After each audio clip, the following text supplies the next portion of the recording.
नमस्कार मित्रांनो, आजच्या कथेचं नाव आहे किल्ली. कथेचे लेखक आहेत उत्तम सदाकाळ. कथेला आता सुरुवात करू.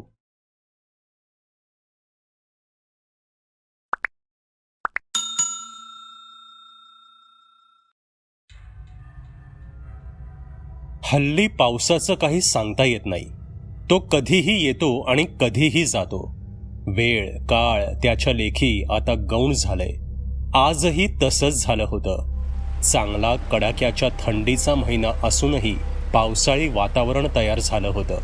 थंड बोचरी हवा आणि जोडीला मधूनच शिडकावा केल्यागत बरसणारी रिमझिम सुरू होती. अशा वातावरणात नयन त्याची बाईक घेऊन बाहेर पडला होता. बेदरकार वृत्तीचा नयन सुसाट वेगानं चालला होता. थंड बोचरी हवा त्याला झोंबत होती. अधूनमधून कोसळणारी सर त्याला भिजवत होती. पण नयनला त्याची पर्वा नव्हती. त्याला त्याच्या ठरल्या ठिकाणी पोहोचायचंच होतं, आणि ते सुद्धा रात्र होण्याआधी. बेफिकीरपणे निघालेला नयन सुरुवातीला निर्धास्त होता, पण जसजसं अंतर पार करून तो पुढे जाऊ लागला तसतसं त्याचं शरीर बंड करून उठलं. थंड हवेचे झोत शरीराला झोंबू लागले. पावसाची रिमझिम आणि थंड वारा नयनच्या अंगात कापरे भरवू लागला. पाऊस जोरदार नव्हता, पण तो अधूनमधून हलका हलका येत होता. ती रिमझिमसुद्धा नयनला आता सहन होत नव्हती. नयनचं मन नयनला कोसू लागलं. काहीतरी थ्रिल अनुभवण्याच्या नादात पुरेसे कपडे बरोबर न घेतल्याचा नयनला पश्चात्ताप होऊ लागला होता. काही वेळ गेला. आता पावसाची रिमझिम थांबली होती, पण हवेतला गारठा मात्र तसाच होता. नयनने बाईकचा वेग अजूनच वाढवला. थंडी पावसापासून वाचण्यासाठी मुक्कामी लवकर पोचायला हवं असा विचार करून नयन बाईक पळवू लागला. बघता बघता अंधार दाटला. हेडलाईटच्या प्रकाशात काळी सडक सापासारखी वळवळत असल्यासारखी दिसू लागली. आजूबाजूला काय आहे याकडे नयनचं लक्ष जात नव्हतं. खरं तर काळोखामुळे त्याला सभोवतालचं काही दिसतच नव्हतं. एखाद्या काळ्याक भिन्न डोहात सूर मारल्यावर जसं वाटतं, अगदी तशीच नयनच्या मनाची अवस्था झाली होती. वळणावळणाचा रस्ता लागल्यावर आपण घाटात येऊन पोचलो असल्याची नयनला जाणीव झाली. घाट येईपर्यंत त्याला रस्त्यावर एकही वाहन दिसलं नव्हतं. याचं त्याला चांगलंच आश्चर्य वाटत होतं. रस्ता अगदी निर्जन होता. नयन घाटातून काळजीपूर्वक बाईक चालवत होता. त्याची नजर रस्त्यावर स्थिर होती, पण मन मात्र अस्थिर होतं. त्याच्या मनात विचारांची गर्दी झाली होती. नको नको ते विचार त्याच्या मनात डोकावून त्याला वाकुल्या दाखवत होते. एकटेपणाच्या जाणीवेने कधी नव्हे ते नयनच्या मनात भीतीची लहर सळसळत गेली, आणि अशा थंडीत सुद्धा त्याला दरदरून घाम फुटला. मनात उठलेलं विचारांचं काहूर दाबत तो बाईक चालवू लागला. अखेर अंधारात घास घ्यायला दबा धरून बसलेला जीवघेण्या वळणांचा घाट एकदाचा संपला. आता सपाट रस्ता लागला होता. रात्र होण्याआधी मुक्कामाच्या जागी पोचण्याच्या बेताने निघालेला नयन मुक्कामाच्या ठिकाणापासून अजून तरी खूप दूर होता. रात्र बरीच झाली होती. अंधारामुळे आपण नेमके कुठे आहोत याचा नयनला अंदाजच लागत नव्हता. आत्तापर्यंत तो ठरल्या ठिकाणी पोचायला हवा होता, पण तसं घडलं नव्हतं. एक तर रस्त्यात एकही वाहन दिसत नव्हतं. कुठे एखादी वस्ती दिसली नव्हती की गावही लागलं नव्हतं. नयनला हे जरा विचित्रच वाटत होतं. रस्ता निर्मनुष्य असल्याने कुणाकडे चौकशी करण्याचा प्रश्नच उरत नव्हता. मोबाईलचा वापर करावा तर रेंजचा मागमूस नव्हता. नयनला काय करावं ते कळत नव्हतं. आपण रस्ता तर चुकलो नाही ना, असा विचारही त्याच्या मनात अधूनमधून डोकावू लागला. मनात घोंगावणारं विचारांचं वादळ सोबत घेऊन आता तो रस्ता नेईल तिकडे जात होता. जोपर्यंत रस्ता दिसतोय तोपर्यंत जात राहायचं असा विचार करून तो बाईक चालवत होता. पण अचानक बाईक हेलपाटली. नयनने कसाबसा ताबा मिळवत बाईक थांबवली. बाईक हेलपाट का चालतीये हे पाहण्यासाठी तो बाईककडे काळजीपूर्वक बघू लागला. मोबाईलमधील टॉर्चच्या उजेडात त्याने जे पाहिलं ते पाहून त्यानं जोरदार शिवी हासडली. बाईकचं मागचं चाक पंक्चर झालं होतं. आता बाईक चालवणं अशक्य होतं. पंक्चर काढल्याशिवाय पुढे जाणं अवघड होतं. अशा अनोळखी परिसरात रात्रीच्या वेळी बाईक पंक्चर होणं म्हणजे मोठं संकट होतं. इथे मदत तरी कशी मिळवायची हाही मोठा प्रश्न होता. स्वतःवरच चिडत नयन आजूबाजूला पाहू लागला. कुठे लोकवस्ती दिसतीये का याचा अंदाज घेऊ लागला. पण सभोवताली निबिड काळोखाशिवाय काहीही दिसत नव्हतं. बाईक रस्त्याच्या कडेला उभी करून नयनने त्याच रस्त्याने सरळ पुढे जायचं ठरवलं. त्याशिवाय त्याच्याकडे दुसरा पर्याय नव्हता. नयन रात्रीच्या अंधारात पुढे पुढे जात होता. थंडीने कुडकुडत तो आजूबाजूला वस्तीच्या काही खाणाखुणा दिसतायत का याचा अंदाज घेत होता. बराच वेळ चालल्यावर त्याला दूरवर एक मिणमिणता प्रकाश दिसला. नयन त्या प्रकाशाच्या रोखाने चालू लागला. आशेचा किरण कशाला म्हणतात हे त्या प्रकाशाच्या ठिपक्याकडे बघून त्याला जाणवलं होतं. तो प्रकाशच आता नयनच्या अडचणींवरील उतारा होता. नयन झपाट्याने पावले उचलू लागला. सोबतीला मोबाईलमधील टॉर्चचा प्रकाश होता. पण थोड्या वेळातच मोबाईलनेही राम म्हटलं. आता अंधारात ठेचकाळत जाण्याशिवाय त्याच्यापुढे मार्ग उरला नव्हता. बघता बघता नयन बराच पुढे आला. आता प्रकाशाचा ठिपका मोठा मोठा होऊ लागला होता. त्या उजेडात आजूबाजूचं अस्पष्ट का होईना पण दिसू लागलं होतं. थंडीने कुडकुडत असलेला नयन त्या अंधुक उजेडात दिसणारं दृश्य बघून जरा सुखावला. समोर जुनाट बांधणीचं एक टुमदार कौलारू घर होतं. घरासमोर छान अंगण होतं. बाजूलाच जनावरांचा गोठा दिसत होता. गोठ्यापासून थोड्या अंतरावर एक पडीक कौलारू खोली दिसत होती. बहुधा ती अडगळीचं सामान ठेवण्याची खोली असावी. नयन त्या घराकडे एक टक बघत होता. आजची रात्र इथेच थांबून सकाळी मोटरसायकलची तजवीज करावी असा त्याचा विचार होता. पण नयनच्या मनात एक शंका सुद्धा डोकावत होती. आपल्यासारख्या अनोळखी इस्माला इतक्या रात्री इथला घरमालक थांबू देईल का? मनात आलेली शंका मनातच ठेवून पुढे जे होईल ते बघता येईल असा विचार करून नयनने घराभोवती असणाऱ्या काटेरी कुंपणाच्या गेटमधून आत प्रवेश केला. घराच्या परिसरात कसलीच हालचाल जाणवत नव्हती. खिडकीतून बाहेर डोकावणारा कंदिलाचा उजेड सोडला तर तिथे जिवंतपणाचं कोणतंच लक्षण दिसत नव्हतं. ओल्या अंगणातून धडधडत्या काळजाने नयन घरासमोर येऊन उभा राहिला. घरातील माणसं आता गाढ झोपली असावीत. त्यांना हाका मारून जागं करावं की नाही या द्वंद्वात नयन सापडला. अशावेळी एखाद्याची झोपमोड करणं योग्य नव्हतं. पण परिस्थितीच अशी होती की नयनला तसं करणं भाग होतं. नयन दरवाजाजवळ आला. दारावर टकटक करत त्याने आवाज दिला, आहे का कोणी घरात? पण आतून कसलाच प्रतिसाद आला नाही.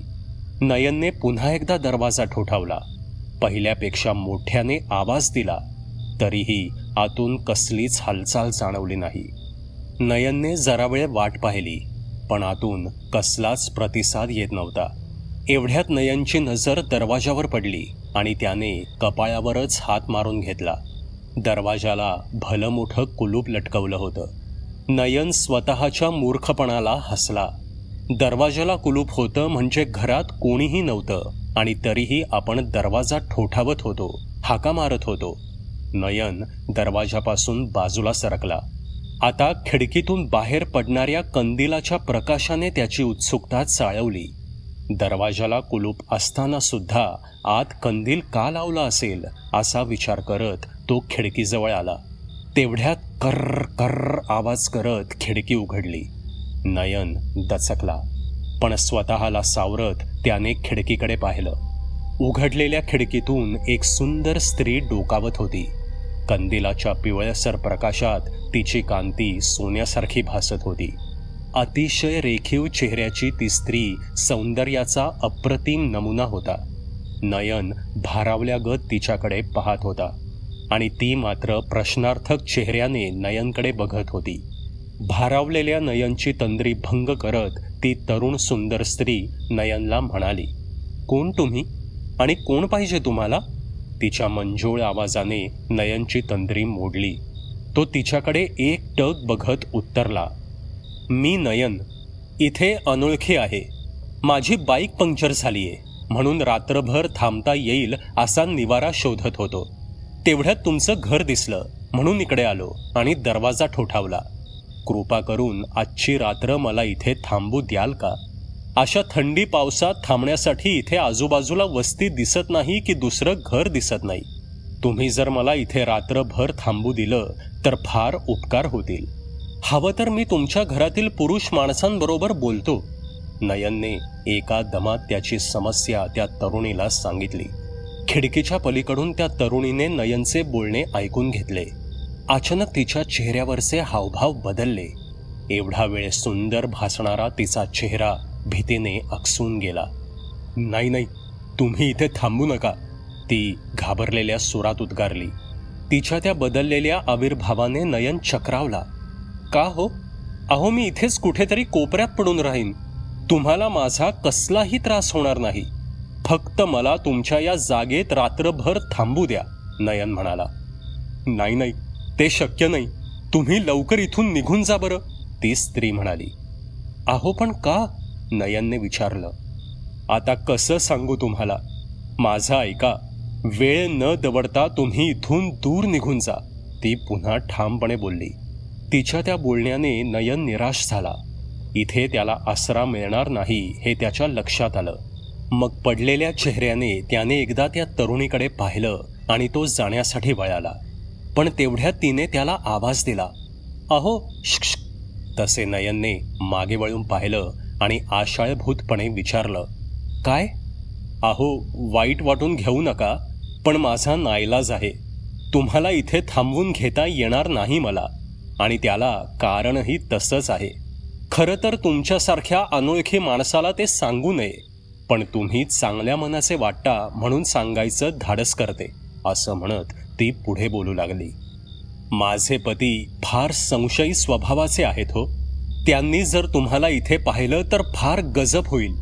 ते सगळं घर डोक्यावर घेतील, मला मारहाण करतील, कदाचित तुमच्यावरही हात उचलतील. म्हणून तुम्ही इथे थांबू नका, असं म्हणाले मी. तिचं बोलणं नयन डोळे विस्फारून ऐकत होता. तो अविश्वासाने तिच्याकडे बघत होता. नयनची अवस्था ध्यानात येताच ती पुन्हा त्याला म्हणाली, असं अविश्वासानं बघू नका. मी खरं तेच सांगतीये. दरवाजाला लावलेल्या कुलपावरून तुमच्या लक्षात आलं असेलच. अहो, आमचे हे कुठे बाहेर गेले ना की दरवाजाला बाहेरून कुलूप लावून मला आत बंद करून ठेवतात. इतका त्यांचा स्वभाव संशयी आहे. मग मला सांगा, मी तुम्हाला इथे थांबायला कशी सांगू? तिचं बोलणं ऐकून नयनच्या लक्षात सगळा प्रकार आला होता. आता इथे थांबणं धोक्याचं होतं. नयनचा निराश सूर पाहून तिला त्याची दया आली. ती म्हणाली, मी तुम्हाला इथे थांबून घेऊ शकत नाही, पण तुम्हाला दुसरीकडे थांबायला जागा दिली तर चालेल का? ती स्त्री म्हणाली. दुसरीकडे? नयनने विचारलं. हो, गोठ्याच्या पलीकडे एक जुनी खोली आहे. आजची रात्र तुम्ही त्या खोलीत थांबू शकता. तिथे एक जुनी खाट आहे, अंथरण्यासाठी गादी आहे, पांघरण्यासाठी चादरी सुद्धा आहेत. तिथे कोणीही जात येत नाही. थांबा, मी तुम्हाला त्या खोलीची किल्ली देते. एवढी एकच किल्ली चुकून माझ्याकडे राहिलीये, बाकी सगळ्या किल्ल्या यांच्याच ताब्यात असतात, असं म्हणत तिने खिडकीच्या गजामधून हात बाहेर काढत नयनच्या हातात एक जुन्या पद्धतीची नक्षीकाम असलेली किल्ली दिली. तिने नयनला काही कडक सूचना दिल्या. किल्लीने खोलीचा दरवाजा उघडा आणि नंतर दरवाजा आतून घट्ट बंद करून घ्या. बाहेर काहीही झालं तरी खोलीचा दरवाजा उघडायचा नाही आणि बाहेर यायचं नाही. पहाटे जेव्हा निघून जाल तेव्हा ती किल्ली तुमच्या सोबत नेऊ नका. ती किल्ली खोलीच्या मागे असलेल्या चिंचेच्या झाडाच्या खोडाजवळच्या दगडाखाली ठेवून मगच जा. नयनने तिचा निरोप घेतला आणि तो त्या खोलीकडे जाण्यासाठी वळाला. बाहेर पाऊस सुरू झाला होता, त्यामुळे नयनला तिथे थांबण्याशिवाय दुसरा पर्याय नव्हता. खोलीचं करकरणारं दार उघडून त्याने आत प्रवेश केला.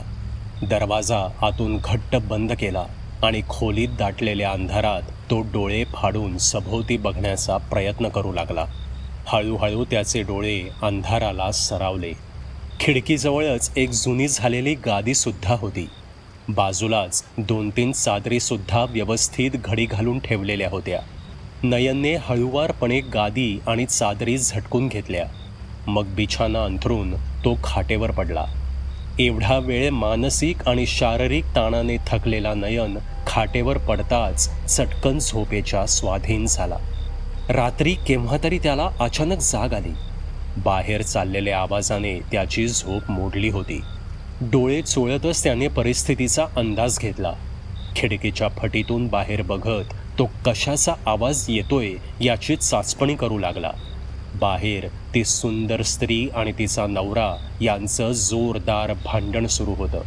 शिवीगाळ करत तो संशयी नवरा तिला मारझोडही करत होता.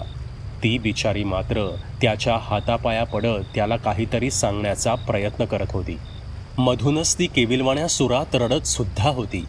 नयनला वाटलं बाहेर जावं आणि त्या तरुणीला त्या दुष्ट माणसापासून वाचवावं, पण काहीही झालं तरी बाहेर पडू नका असं तिनं बजावून सांगितलं असल्याने नयनने तो विचार सोडून दिला आणि खाटेवर पडल्या पडल्या बाहेर काय घडतंय हे तो खिडकीच्या फटीतून पाहू लागला. बराच वेळ त्यांचं भांडण सुरू होतं. मारहाण, शिवीगाळ, रडारड यांचे आवाज अधूनमधून नयनच्या कानावर पडत होते. हळूहळू ते आवाज कमी कमी होत गेले. खाटेवर पडलेल्या नयनचे डोळेसुद्धा हळूहळू जडावले आणि झोपेने त्याला आपल्या पाशात गुरफटलं. हळूहळू रात्र गडद काळी होत गेली आणि सगळीकडे स्मशान शांतता पसरली. काही वेळ गेला. ए बाबा, अरे उठ की, इथं कुठं रस्त्यात झोपलाय?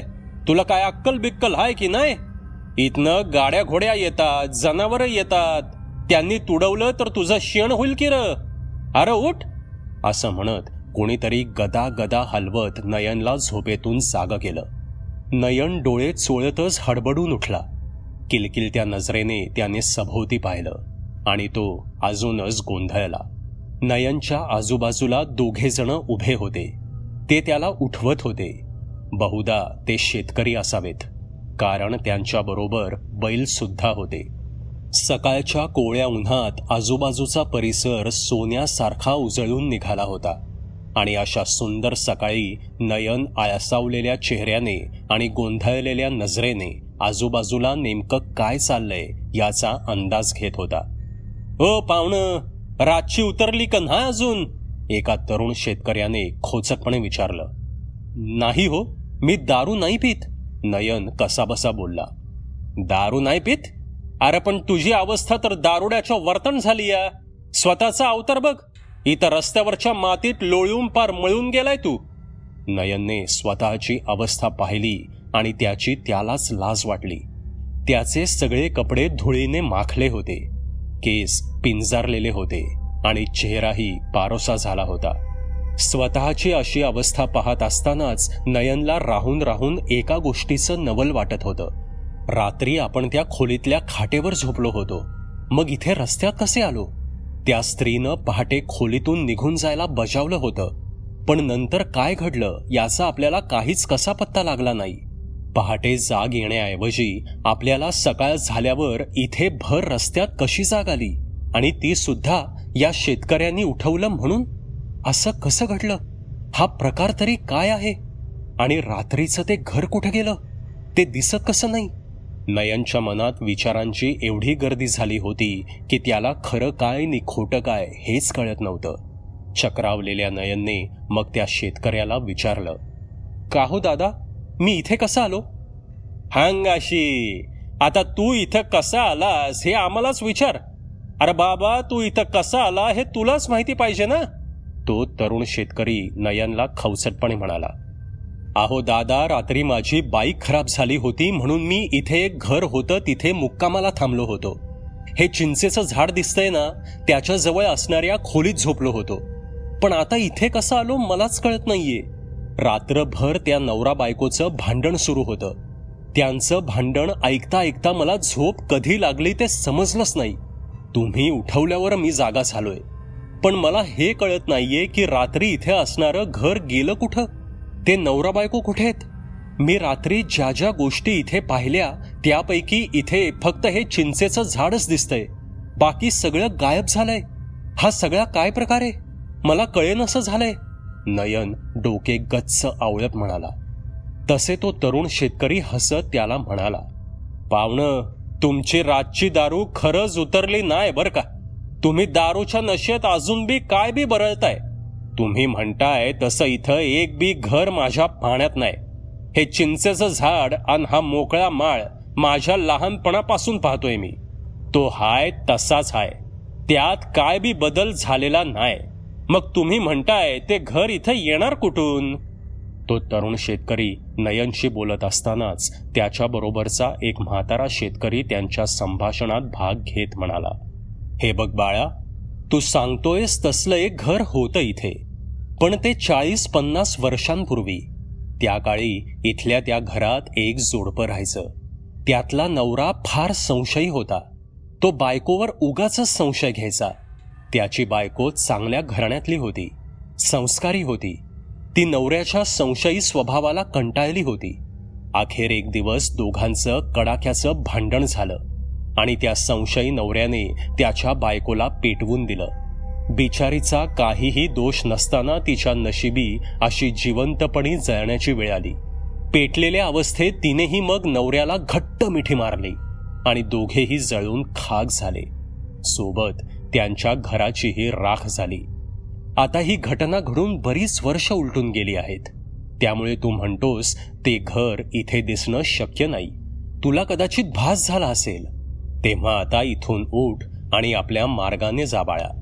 उगाच नको तो विचार करून मेंदूला ताण देऊ नकोस, असं म्हणून ते दोन्ही शेतकरी तिथून निघून गेले. नयन अजूनही विचारच करत होता. त्या म्हाताऱ्या शेतकऱ्याने सांगितल्याप्रमाणे त्याने रात्री जवळजवळ तसलाच प्रकार पाहिला होता. पण आता तर तिथे काहीच नव्हतं. याचा अर्थ आपण जे पाहिलं तो निव्वळ भास होता तर, असा विचार करत नयन कपडे झटकतच उठला. कपडे झटकत असताना अचानक त्याला खिशात काहीतरी कडक वस्तू जाणवली. तसा त्याने खिशात हात घालून ती वस्तू बाहेर काढली. ती वस्तू होती एक किल्ली. रात्री त्या सुंदर तरुणीने दिलेली किल्ली. ती किल्ली पाहून नयनच्या अंगावर सरसरून काटा उभा राहिला. ज्या अर्थी किल्ली त्याच्या जवळ होती त्या अर्थी रात्री घडलेली घटना खरी होती. मग त्याला त्या स्त्रीने दिलेली सूचनाही आठवली. ती किल्ली तुमच्या सोबत नेऊ नका. खोलीच्या मागे एक चिंचेचं झाड आहे. त्याच्या खोडाजवळ एक दगड आहे. त्या दगडाखाली ती किल्ली न चुकता ठेवून मग जा. त्या तरुणीने सांगितल्याप्रमाणे किल्ली योग्य ठिकाणी ठेवायला हवी, असा विचार करत वेळ न दवडता नयन चिंचेच्या झाडाजवळ आला. तिथे खोडाजवळ एक दगड होता. नयनने हातातली किल्ली पटकन त्या दगडाखाली ठेवली आणि तो झपाट्याने त्या जागेपासून दूर झाला. दूर रस्त्यावर त्याची बाईक उभी होती. तो बाईक जवळ आला. बाईककडे बघतो तर काय, बाईक मस्त धडधाकट होती. तिचं चाक पंक्चर नव्हतंच. बाईकच्या दोन्ही टायरमध्ये भरपूर हवा होती. तो सर्व प्रकार पाहून नयन वेड लागल्यासारखा एकदा बाईककडे तर एकदा चिंचेच्या त्या झाडाकडे पाहतच राहिला. मित्रांनो, ही कथा तुम्हाला कशी वाटली ते कॉमेंटमध्ये नक्की सांगा. पुन्हा भेटूयात अशाच एका भयकथेसोबत. धन्यवाद. सबस्क्राईब करा एटी स्टोरी टेलर चॅनलला आणि बेल आयकन दाबून ऑलवर क्लिक करा आमचे व्हिडिओज सगळ्यात आधी बघण्यासाठी.